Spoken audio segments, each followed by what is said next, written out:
Kembali bersama kami di NTV Prime, pemirsa. Mantan tersangka kasus fitnah dugaan ijazah palsu Jokowi, Damai Hari Lubis, mempolisikan Roy Suryo dan kuasa hukumnya Ahmad Kozinudin. Alasannya, kuasa hukum Roy Suryo menyebut KUHP Solo dan dinilai tidak terima dengan keberhasilan Damai serta Egy Sujana memperoleh surat penghentian penyidikan perkara atau SP3 kasus ijazah Jokowi. Damai menuding Roy Suryo memfitnah dan mencemarkan nama baiknya. Panggilan tanggal 22 kemarin Kamis itu akibat saya. Oke, dikit aja ya. Ada laporkan fitnah, penistaan, ujaran kebencian. Pasal undang-undang ITE, Bang Egy saya nggak tahu. Bang Egy sama, tokohnya cuma plus Roy. Tapi terpisah ya. Saya punya Bang Damai, nomor sendiri, nomor laporan beda. Sementara itu, Roy Suryo menanggapi Egy Sujana dan Damai Hari Lubis yang mempolisikan dirinya dan kuasa hukumnya Ahmad Kozinudin.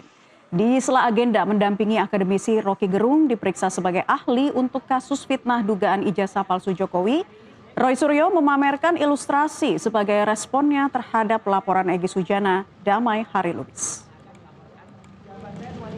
Saya ingin mengatakan kita kehilangan 2 triliun. Jadi nanti kalau prosesnya dilanjutkan dari Polda Metro Jaya harus memproses 2 triliun. Itu aja udah. Jadi kalau triliun bisa dipidana, ya udah triliunnya aja dipidana. Tidak menyebut nama, saya ingin mengatakan 2 triliun. Jadi tulisan dari Pak Bukan itu ada 2 triliun menulis J. Apa artinya? Tanyakan pada Indonesia. Ya, udah itu aja. Jadi saya tanggapi dengan ketawa dan senyum saja. Lebih jelasnya kita akan langsung berdialog pemirsa dengan terlapor Roy Suryo yang sudah hadir di studio NTV Prime. Mas Roy, apa kabar? Kabar baik, mana Masih berenergi tentunya untuk terus konsisten. Tambah energi ya kan, Okay. Tambah energi dari para tuyul itu. Nah, dan melalui sambungan Zoom kita juga sudah tersambung dengan kuasa hukum pelapor atas nama Egy Sujana, Bang Kapitra. Selamat sore, Pak Kapitra. Selamat sore, Assalamualaikum. Ya, sore Pak Kapitra. Baik, terima kasih Sore, Roy. para narasumber sudah bergabung di kesempatan NTV Prime kali ini. Saya ingin ke Pak Kapitra terlebih dahulu ini ya. Kok ini kayaknya ngikutin kasus ijazah Jokowi ini kayak seperti kita mengikuti drama series ya, berepisode-episode gitu. Nah, ini sekarang gimana ya? Dulu kan teman seperjuangan, sekarang saling lapor. Nah, sebetulnya dasar pelaporan dari pihak ES itu seperti apa sih, Pak Kapitra? Ya, saya prihatin ya sebenarnya. Ini kan persahabatan ini harusnya konkret dan abadi ya. Meskipun ada perbedaan-perbedaan. Ini yang sekarang karena perbedaan itu memunculkan irisan-irisan yang mungkin saja itu sulit diselesaikan dalam dialog bilateral.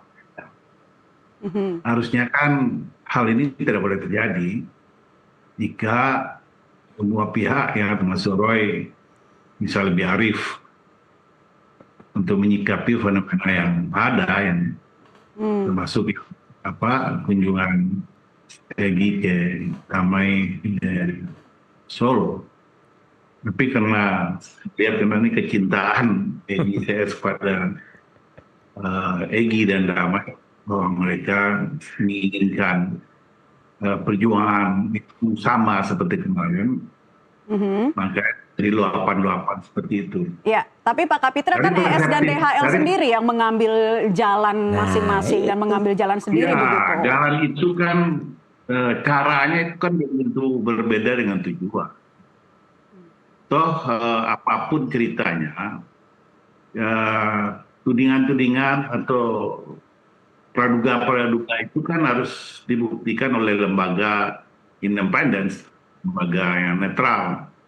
Apakah betul apa yang ditudingkan Roy itu suatu yang absolut real gitu, atau hanya praduga? Itu kan harus dibuktikan oleh lembaga formil, katakanlah pengadilan ya. Nah itu kan subjektivitas kan bisa saja berkembang di Republik ini, tapi kan belum tentu menjadikan kebenaran. Nah meskipun bahwa Roy dan kawan-kawan mengatakan itu analisis, Tapi di pihak Pak Jokowi kan juga melihat itu analisis yang tidak didasari pada bukti yang konkret, katakanlah ijazah asli, dan demikianlah yang selama ini jadi polemik. Oke, saya tanya. Adapun Egy sama Damai punya cara pandang yang berbeda lagi. Cara pandangnya apa? Kan? Pikir yang berbeda, sehingga dia menerima silaturahmi ya, dengan catatan-catatan bahwa dia tidak mau minta maaf dan tidak mau diekspos, dan dia juga datang ke sana dengan maksud komplain. Jelas. Karena dia ikut ditersangkakan, sementara Damai yang setahu saya tidak dilaporkan kok jadi tersangka, mengkomplain itu, lalu ada respon positif ya dari sebuah kesadaran Pak Jokowi bahwa ini harus dihentikan perkara antara Egy dan Damai ini. Jadilah Restoratif Justice dan sebagainya. Baik. Nah, Saya ke Mas Roy ya. Masalahnya, sebentar, ini yang masalah yang jadikan masalah besar oleh Roy, sehingga ada kata-kata yang menyinggung, mengiris. Baik. Jadi itu yang menjadi salah satu dasar laporan ya dari pihak ES dan juga DHL. Nah, saya ingin ke Mas Roy Suryo.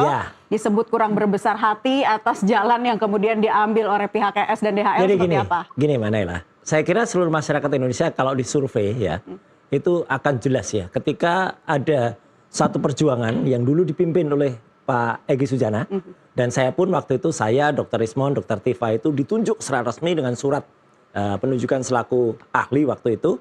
Kami itu ya berjalan dengan berdasarkan surat dari tim pembela ulama dan aktivis waktu itu ya dari TPUA. Artinya kita berangkat dari sana. Dan ketika kemudian kami sudah menemukan fakta bahwa ijazah itu insya Allah 99,9% palsu, dan itu makin terbukti dengan adanya fakta-fakta dari sidang CLS di Solo, itu makin terkuak kalau itu palsu. Rektor juga barusan kemarin menyampaikan statement yang lucu banget. Pertama bilang Jokowi lulusnya Oktober, kedua bilang lulusnya November. Jadi orang yang sama bilang statement yang berbeda hanya selang waktu berasa. Nah, tapi menarik gini, yang pertama saya harus sampaikan, ini supaya koreksi juga. Kalau yang melaporkan saya itu hanya Egy. Ya, DHL itu kalau saya lihat LP-nya hanya melaporkan Mas Kosinudin. Jadi yang melaporkan saya itu Egy Sujana, itu memang melaporkan dua orang. Melaporkan Mas Kosinudin dan melaporkan saya. Dan dilaporkan itu apa? Karena dituduh saya menggunakan kata yang mungkin nggak sesuai. Nah, padahal kata yang saya sebut ketika saya mendampingi para pejuang yang masih terus berjuang ya, ada Bu Kurnia, ada Pak Rizal Fadila dan juga Mas Rostam waktu itu, kita masih terus berjuang pada satu kapal yang sama. Saya sebut, tapi ya biarkan saja ada dua tuyul yang terlepas, saya bilang gitu. Kenapa saya menggunakan kata itu, diksi itu? Sebenarnya diksi itu diciptakan atau dikemukakan oleh Pak Lukas Luarso. Nih karikaturnya. Pak Lukas Luarso itu sampai membuat karikatur, dan ini sudah viral, sudah lebih dari seminggu yang lalu, ini ada di berbagai media. Nah apa? Beliau itu, Pak Lukas itu sebenarnya justru menyelamatkan Pak Egy dan menyelamatkan Pak Damai Herlubis. Supaya tidak ada orang yang menuntut dengan penistaan agama. Karena Egy itu justru memberikan metafor kepada masyarakat, mereka itu berdua bagaikan Nabi Musa dan Nabi Harun. Ya, mengunjungi Fir'aun. Wah itu kan lucu banget, padahal Nabi Musa dan Nabi Harun itu adalah dua nabi pada Sidratul Muntaha di langit kelima dan lain-lain yang ditemui oleh Nabi Muhammad SAW pada Isra Mi'raj kemarin. Nah, supaya tidak ada orang yang kemudian mempolisikan Egy dan juga Damai Herlubis, justru Mas Lukas Luarto ini membuat satu analogi yang lucu aja. Bagaikan dua tuyul ketemu jin ifrit. Udah. Nah, dia nulis bagus sekali analoginya. Itu pun saya quote. Ya, analogi jin ifrit dan dua tuyul ini. Jadi artinya ketika ada dua tuyul, siapa itu ya kita nggak ngerti. Pokoknya pemikirannya Pak Lukas begitu. Ya udah, saya quote aja kata-kata dua tuyul itu. Nih, ada yang marah. Nah makanya gini, Mbak Den. Kalau ini mau diproses, ayo kita tunggu Polda Metro Jaya nanti harus mem-BAP dua tuyul. Jadi dua tuyulnya harus dipanggil dulu. Benarkah dia tuyul? Terus tanya, apakah Anda tuyul? KTP-nya namanya tuyul nggak? Baik. Coba kita tanya Pak Kapitra. Berarti memang karena kata-kata ini ya yang dianggap pencemaran nama baik yang kemudian ini menjadi dasar dari laporan ya pihak KS dan juga DHL. Silakan. Katanya bisa dibuktikan nggak begitu? Roy, Lukas kan tidak menulis nama Egy dan Damai. Sama, saya juga nggak mengucapkan Egy dan Roy Damai. kan Roy dalam prolog penyataan sebelum masuk kata jin dan tuyul itu ada nama Egy disebut. Ya, terserah kan. Ini confirm nggak? Enggak. Memang disebut. Nggak Tapi kata ada. Mas Roy nggak Roy. disebut. Nggak ada rekamannya mana. Itu rekamannya kan kalau kan ada rekamannya yang diberikan Egy ke polisi. Oke, ya. buktikan. Jadi nanti dibuktikan aja di sana. Iya. Jadi tidak usah semua orang dijadikan lawan, Roy.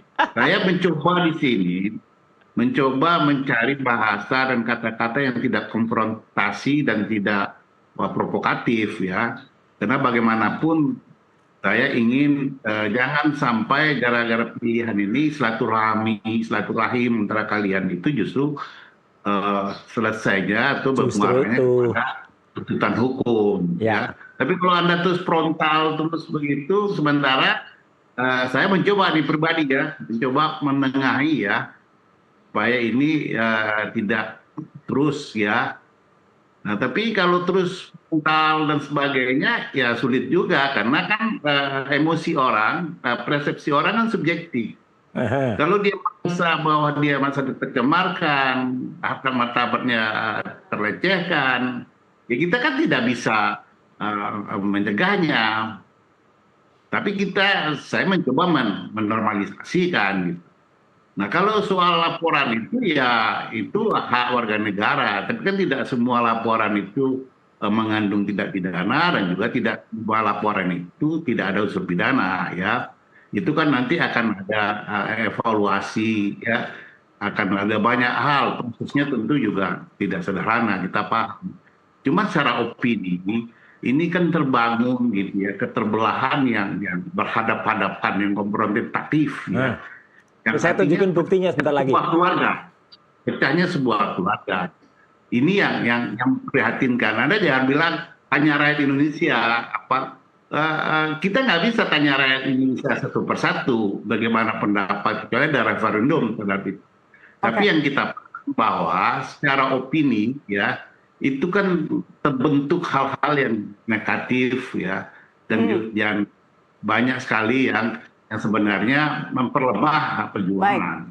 Baik. Nah, Baik Pak Kapitra mengatakan sudah cukup nih ya, buktinya kuat, valid dan akan siap dibuktikan. Mas Roy gimana nanggepinnya? Ini itu namanya kurang baca ya, entah Kapitra yang kurang baca atau lawyernya Egy yang kurang baca. Jelas betul yang saya quote itu ada naskah utumnya, ada gambar ini juga di naskah itu. Judulnya adalah Kisah Dua Tuyul Menemui Jin Ifrit, Orkestrasi SP3 Polisi dan Kotak Pandora Jokowi. Kalimat pertamanya apa? Egy Sujana dalam satu pernyataan terkait pertemuannya dengan Jokowi menyebut beranalogi ya seperti Nabi Musa bla bla bla bla bla bla. Jadi jelas ada kalimatnya. Saya bahkan tidak membaca secara utuh. Jadi silakan saja kalau mau dituntut ya tuntut orang yang kemudian menyebarluaskan pertama kali. Nggak ada kata-kata itu. Saya hanya mengatakan kami berjuang dan ini ada Rizal Fadilah, ada Kurnia Triroyani, ada Rustam Effendi. Kami tetap satu perahu yang sama dan ketika ada dua tuyul melarikan diri, itu kata mau coba didengarkan lagi. Jangan-jangan tape-nya rusak itu ya, yang untuk memutar itu juga muncul kata-kata saya mengucapkan Egy. Nggak ada. Ya, udah buktikan aja dan dari kata ya, itu. nanti gini aja, Roy. Muncul. Iya. Ayo buktikan aja. Nanti buktikan aja. Iya, buktikan aja udah ada. Makanya. Iya. Jangan bikin Anda jangan melebarkan jangan bikin ada-ada. Ini buktikan tuh ayo atau enggak. Saya tahu itu sebenarnya kuasa hukum dia itu yang sewot banget ketika saya bongkar nih loh. BPKB-nya mobilnya VW merah itu yang ada di Malaysia itu saya bongkar kan waktu itu iya ini kan waktu itu marah si kuasa hukumnya itu jelas. Ini Mas Roy itu tadi bukti foto itu yang dikirimin oleh ES. Ya, langsung. Egy langsung ke saya. Ke Anda. Ke saya. Jadi karena bilang saya kan saya berhak untuk apalagi saya banyak ditanya dan dari dulu. Saya kira orang Indonesia nggak perlu tanya lagi lah. Semenjak tahun 90-an urusan penelitian foto video kayak gini kerjaan saya. Pak Kapitra valid nggak itu dikirim oleh klien Anda, Egy Sujana? Ada di sini buktinya. Ya. Jadi gini. Nggak bisa bohong lah kalau soal teknologi. Ini gimana? kuasa Roy? hukumnya aja Mas bohong Roy. soal Coba kita teknologi, dengarkan soal dulu jari yang apa kata Pak bus itu. Kapitra ya. Gitu loh. Sebentar, Mas Roy. Silakan. Anda kalau ngomong aja terus, Ray. Silakan. nggak apa-apa. Ya udah, sebentar. Ini saya kasih kesempatan buat Ya, Pak kita kasih Kapitra untuk kesempatan. Silakan menjelaskan. Silakan. Pak Kapitra mewakili Sebentar, Mas Egy Roy. atau mewakili DHL? Sebentar. Egy Sujana Saya ya. pilih Egy. Ya, sebentar Mas Saya Roy. pengacara Egy, Anda tahu kan? Supaya kita bisa mendengarkan Oke, penjelasan udah, para kita narasumber dengerin dia dengan mau lebih ngomong apa clear. dia. Silakan Pak Kapitra. Ayo ngomong. Gimana Ini kok kasih terdiam kesempatan? Pak Kapitra? Nggak ngomong. Kami berikan kesempatan. Ini sepertinya sedang delay atau sedang mengalami gangguan teknis, tapi sudah tersambung kembali ya. Pak Kapitra, silakan dengan penjelasan Anda nih valid nggak bukti-bukti yang kemudian sudah dipaparkan langsung oleh Mas Roy Suryo dan dibawa loh ke sini?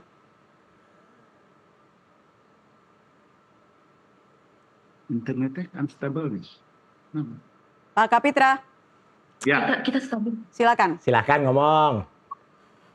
enggak ya. Soal mobil itu bukan hal yang rahasia. Egy forward ke banyak orang, termasuk iya. ke saya. Pertama saya tanya sama Egy, Egy ada jangan salah salah sikap. Nah, saya pikir tadinya dia test drive. Anda test drive mobil, tiba di sini ramai. Egy bilang masalah langsung, enggak bro, itu mobil saya. Dikirim BPKB-nya, terus yang alamatnya di Stabilo, di Tamin, dia bilang itu harga murah katanya. Saya beli tahun lalu. Dan itu juga tidak diproduksi lagi, karena produksi terakhirnya 2019.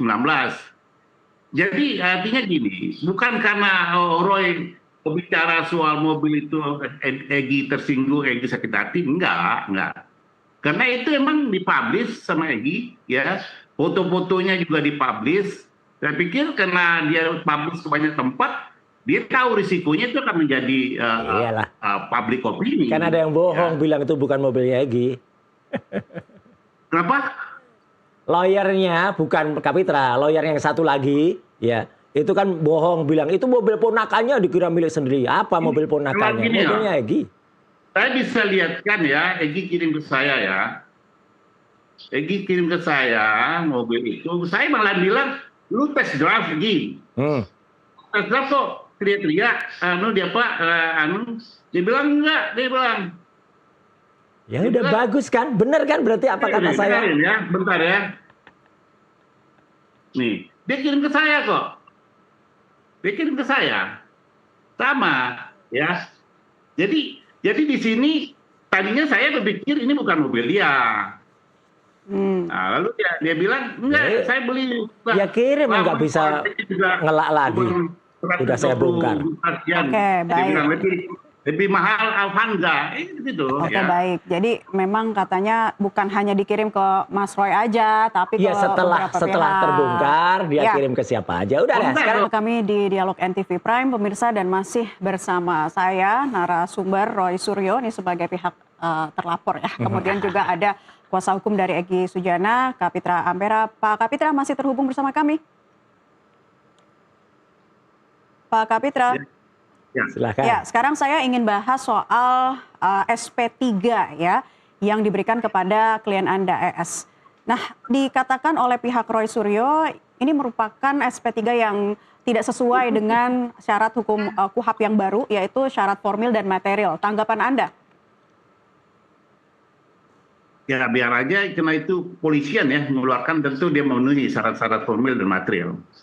Kalau saya menganalisis nanti jadi debat tebal, debat kusir, saya nggak mau itu, biar aja. Karena yang menerbitkan kepolisian, ya, saya pikir polisian tentu punya dokumentasi hukum yang kuat. Lebih baik hadirkan polisi, karena polisi yang menerbitkan. Tapi sebagai kuasa hukum, Anda juga punya pandangan tersendiri dong, apakah memang ini sesuai dengan syaratnya? Sudah terpenuhi ya formil dan material hukumnya. Dan saya juga membaca undang-undangnya, ya, karena di undang-undang itu syarat formil dan material, tidak ada syarat subjektif dan objektif. Tetapi ya pendapat orang kan boleh banyak ya.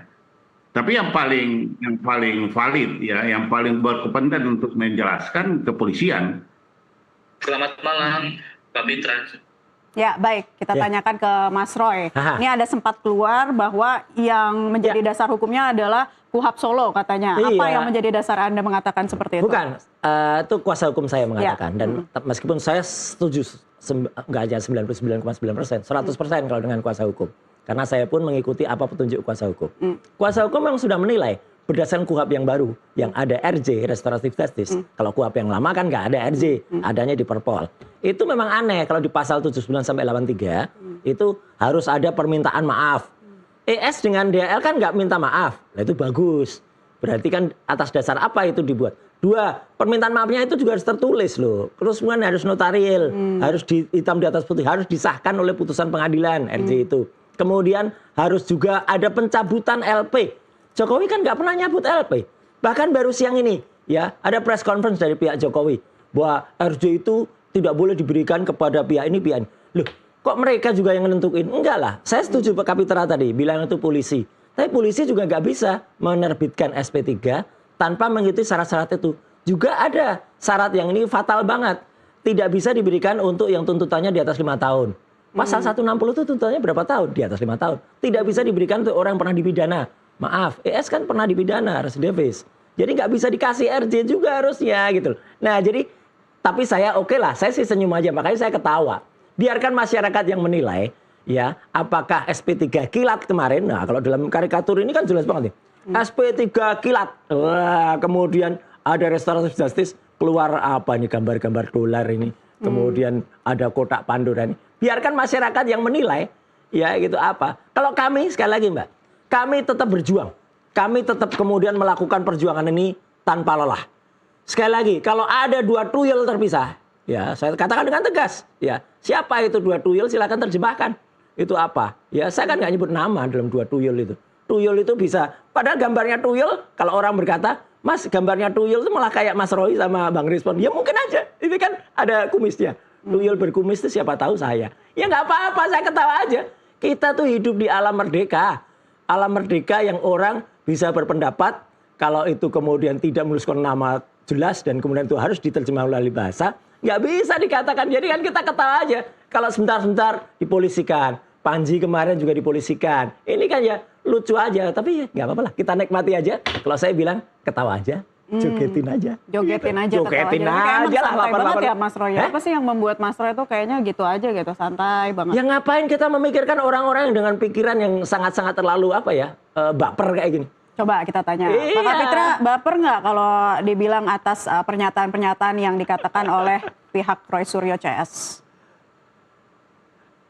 Roy itu kan punya kebebasan berpendapat ya. Iya.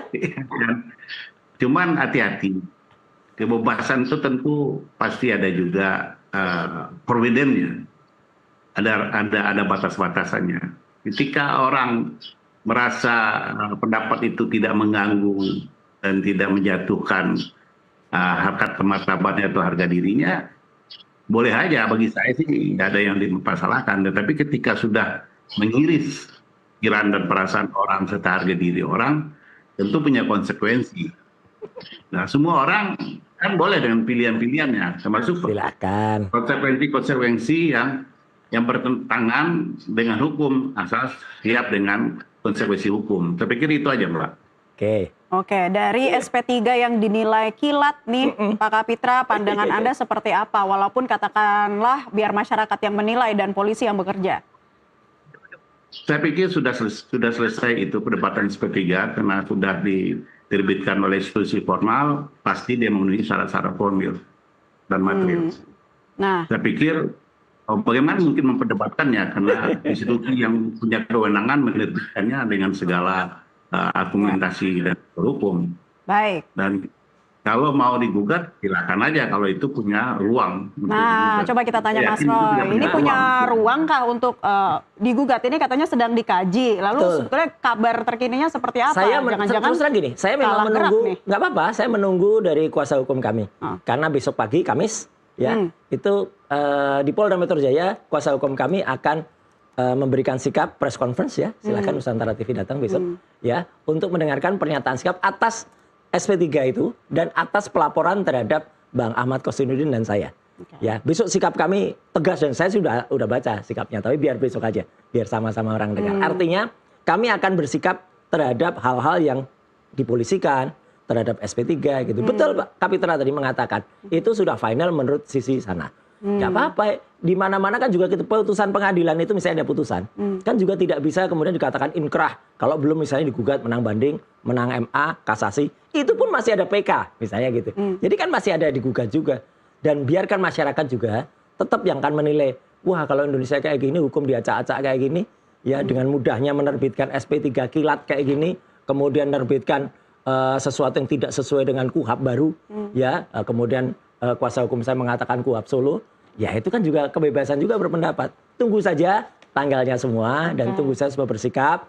Kalau maunya main lopar lapor, nggak apa-apa juga. Saya sih oke-oke aja mau dilaporkan dengan apa karena menyebut tuyul tadi ya nggak apa-apa. Kita tunggu sang tuyul di BAP di Polda Metro Jaya. Oke, akan digugat balik nih SP3-nya Pak Kapitra. Rencananya besok Kamis pagi akan ada kabar terbaru. Tanggapan Anda?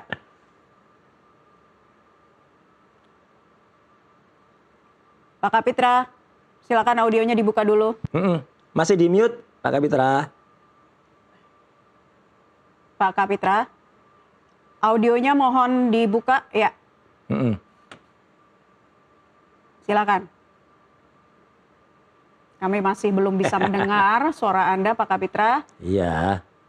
Baik, sambil kita menunggu. Ntar kayak wayang aja. Ya, audionya diperbaiki ya. Mas Roy, jadi memang sudah gigih sekali ini ya untuk gugat balik dari SP3 ini yang dianggap memang tidak sesuai dengan syarat-syarat. Itu kita tunggu besok ya kalau soal gugatan SP3 karena kita juga tahu bahwa bagaimanapun juga saya juga tetap meskipun saya mengkritisi soal mobil tadi tentu di paragraf tadi saya juga mendoakan semoga kesehatan Bang Egy itu benar-benar bagus kan kalau kanker stadium 4 itu kan harusnya benar-benar serius penanganannya nggak bisa main-main kayak gitu.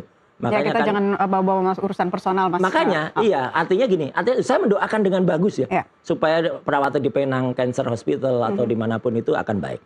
Artinya tetap juga seperti apa yang dikatakan Mas Lukas Luarso ini ya. Dia justru menyelamatkan sebenarnya dengan membuat analogi ini gitu loh. Coba kalau tetap menggunakan analogi dua nabi itu ya, Nabi Musa dan Nabi Harun itu. Yang bertemu Firaun. Iya, yang bertemu Firaun. Itu kan lebih fatal lagi. Panji aja melaporkan dari seluruh Indonesia. Itu pun harusnya kan dilaporkan juga gitu loh. Tapi oke lah. Tapi gitu. yang jelas menyebutkan nama ES dan DHL itu justru artikel ini. Saya sudah dengarkan rekaman statement saya. Saya itu orang yang terukur dan terstruktur kalau bicara. Ya, jelas betul pada malam itu saya membersamai Mas Rizal Fadila, Mbak Bu Kurnia dan Pak Rostab itu mengatakan betul kita tetap satu gerakan. Ibaratnya ibarat satu perahu ya. Kita tetap biar ada dua tuyul terlepas, ya udah jelas. Nggak ada kata-kata ES dan kata-kata DHL itu nggak ada di situ gitu loh. Jadi jelas betul, tapi ya nggak apa-apa. Kalau nanti ada buktinya, ada rekamannya kita cek. Jangan-jangan rekamannya disisipkan, di-insert pakai AI lagi. Gitu loh. Ya udah kita bongkar aja nanti semua. Oke. Gitu. Mengenai berkas yang saat ini sedang masih berjalan di Kejaksaan, begitu Anda menilainya bagaimana nih? Gini, itu kan katanya sudah dilimpahkan per tanggal 13 Januari yang lalu. Ya. Sekarang tanggal berapa? Ya, batas itu untuk pelimpahan kan 14 hari. Ya, 2 minggu lebih ya. Iya, kita tunggu aja. Jadi terbuka aja harusnya, jujur saja. Apakah berkas itu memang sudah P21 atau P19? Jangan-jangan P19 lagi. Lah iya, kalau P19 bolak-balik kayak Jokowi sama Kasmujo itu bolak-balik. Udah, bolak-balik ada batasnya. Mana lah? Kan sekolah hukum juga, jadi pasti sangat tahu lah. Psikologi kebetulan. Psikologi tapi belajar hukum. Nah, nggak apa-apa kan kita juga belajar hukum. Akhirnya kan pasti tahu lah batas. Dan kalau batasnya terlampaui, ya udah jangan ada yang baper kalau berkasnya tiba-tiba berhenti. Jadi besok akan ada keterangan baru yang ditunggu oleh pihak media ya? Betul. Kamis pagi ya? Kita tunggu Nusantara TV di Polda Metro Jaya. Kita tunggu ya. Baik, terima kasih Mas Roy Suryo sudah bergabung di kesempatan NTV Prime kali ini. Dan tadi ada narasumber kami, Kapitra Ampera, yang terputus sambungannya. Dan pemirsa tetaplah bersama kami NTV Prime. Kami hadirkan kembali sesaat lagi. Usai jeda.